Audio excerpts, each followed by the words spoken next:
So it's another week and it's another set of offers in GTA Online. And even though I'm a little bit late, we're starting with this, the Grotti Furia, which is a bit of an enigma for a few reasons, and we'll go through them all. So this is based on the Pininfarina Battista. And if you don't know who Pininfarina are, they're an Italian design house who always, and I mean absolutely always, design absolutely stunning cars. That was a one-time occurrence. Well, maybe not always. Everyone can have an off day. But these are designed for Ferrari, and they also make some of their own cars. And one of them was this, the Pininfarina Battista. And that's what the Grotti Furia is based on. Now, this is the first reason it's a bit of an enigma, because the Pininfarina Battista is an EV, whereas the Grotti Furia appears to have a big dirty V8 in it. Which I actually don't mind, because even though I'm a fan of EVs in real life, I'm not a fan of what Rockstar does to EVs in the game. So if they had have made this a true EV to match the real life car, you can guarantee it would have been shit. So anyway, what's it actually like? Well, it's an interesting one, because the biggest problem with this, I think, is that it's grotesquely overpriced. This thing is 2.8 million, just under 2.8 million at full price. And it really doesn't justify it. If you look at the lap time, which is okay but not staggering, look at the top speed, okay but not staggering, and you look at the handling, which is not okay and certainly not staggering. It's really, really loose almost everywhere. It's not that it's not fun. It's quite a good fun car to drive, but you wouldn't say it handles well.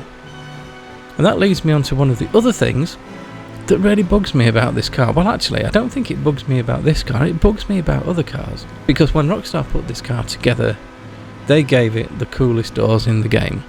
These ones. And that's what bugs me. And I'm going to go into my first and possibly only ever door-based rant. Because why aren't these doors on the entities?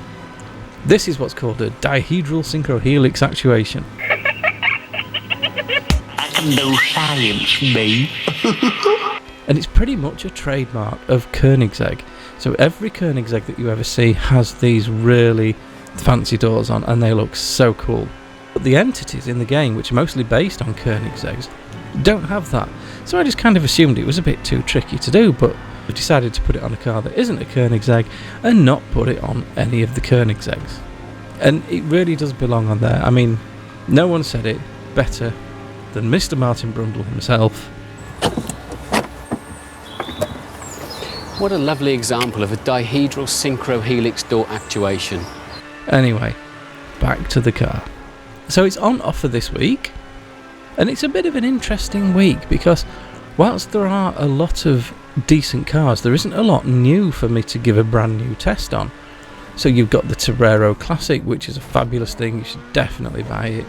You've got the Revolta, which is absolutely revolting to look at, but is annoyingly good.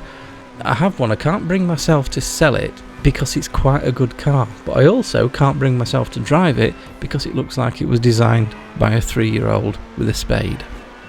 You've got the Fister Neon on the podium. The prize ride is the 8F Drafter, which is a fabulous car. There's a review on that on the channel. The Envisage is on offer this week as well, and even though it's 25% off, I would say unless you want it because of what it looks like, avoid that thing like the plague. It's terrible. You've got the fabulous LM87. That's at 40% off. Now, this is a tricky one, because for those of you who aren't on Expanded and Enhanced, that is a brilliant car to have. I mean, it's a brilliant car to have anyway, because it looks fabulous, it drives brilliantly, and it's really quick. And if you're not on Expanded and Enhanced, that's a really good car to have for racing. Now, if you are on Expanded and Enhanced, there are a lot of other cars that would be faster, that you'd be better saving your money up, because I'm sure you've seen, it certainly appears that Expanded and Enhanced is coming to PC soon, and not before time. You've also got the Baller STD on 30% off, which again, pretty decent car. It's kind of whether you want it or not. I can't say get it based on what it is, because I still think the Jubilee is probably the best of the soft roaders, or should we say the luxury soft roaders to buy. You got the 190Z, which there's a review for on the channel. I think that thing looks fabulous. It's not a brilliant drive, but my god, it looks good. Then you've got the Clique, and there'll be a review coming up on that on the channel soon. And also the FMJ is on offer at 1.2 million, that's 30% off. This is another one where I think Rockstar dropped the ball a little bit, because just like they missed the doors off of the entities, they missed the race mode drop off of the FMJ. And we know they can do that because they did it on the Hermes. That car should absolutely have that option to drop it and change the stance instantly. Such a cool thing. So that's a rundown of the offers. With regards to this one, should you buy it? I would have to say, even on offer, you're probably going to want to give this one a pass, unless you're collecting all of the cars. It is an unusual one, it doesn't come around very often, and it does look nice, it does drive okay, it's good fun to have, it's got the cool doors, but realistically, for that sort of money, you can get the Omelette, you can get any number of other much more modern, much faster, much better to drive supercars. So unless you like the way this one looks, it's probably one to miss. It's also one of those supercars that's annoyingly wide, and that makes it difficult to get through some of the gaps. I mean, I missed some of the gaps on this lap because I've been doing a different type of driving for the last week or so.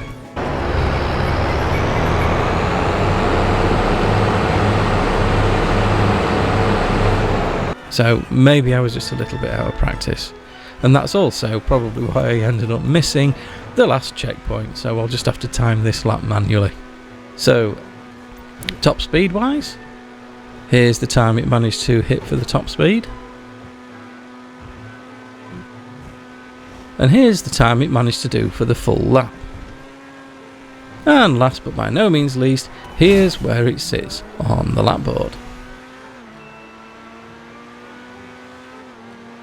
So I hope you found that useful. As I say, I'll have a review on the Clique coming out pretty soon.